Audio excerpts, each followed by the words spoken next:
आपण महाराष्ट्रामध्ये बघत आहोत की महिला आणि युवतींवरती कोणत्या पद्धतीनं अन्याय अत्याचाराचं प्रमाण हे वाढलेलं आहे। आपण प्रत्येक वेळेला आंदोलन कुठपर्यंत करत बसायचं, तर हे कुठेतरी थांबलं पाहिजे।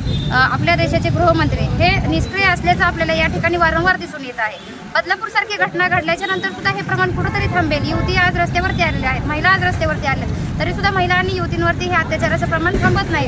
आज शिवसेना उद्धव बाळासाहेब ठाकरे पक्षाच्या वतीनं संपूर्ण महाराष्ट्रामध्ये आम्ही स्वाक्षरी मोहिमेचं आयोजन केलेलं होतं। त्याच पद्धतीने आज बार्शी विधानसभा क्षेत्रामध्ये आज आम्ही युवासेनेच्या वतीनं स्वाक्षरी मोहीम या ठिकाणी श्री शिवाजी महाविद्यालय बार्शीच्या कॅम्पसच्या बाहेरच्या साईडला आम्ही या ठिकाणी स्वाक्षरी मोहीम राबवलेली आहे।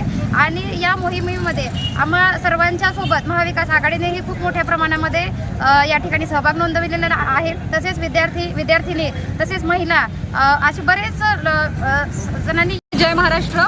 मी कुमारी रजनी जयसिंह पाटील, युवती सेना तालुका प्रमुख बार्शी, शिवसेना उद्धव बाळासाहेब ठाकरे।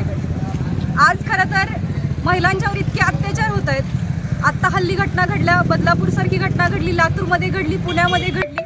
म्हणजे गृह खातं हे असं आहे की त्याला काही कोणाचं देणं घेणं बिलकुल काहीच पडलेलं नाहीये।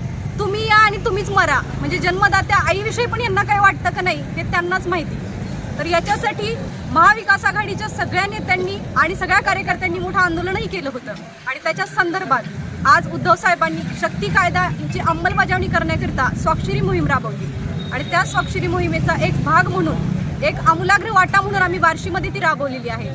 त्याच्यासाठी आज मोठ्या संख्येने विद्यार्थ्यांनी, इतर सर्व लोकांनी आज त्याच्यामध्ये सहभाग घेतला।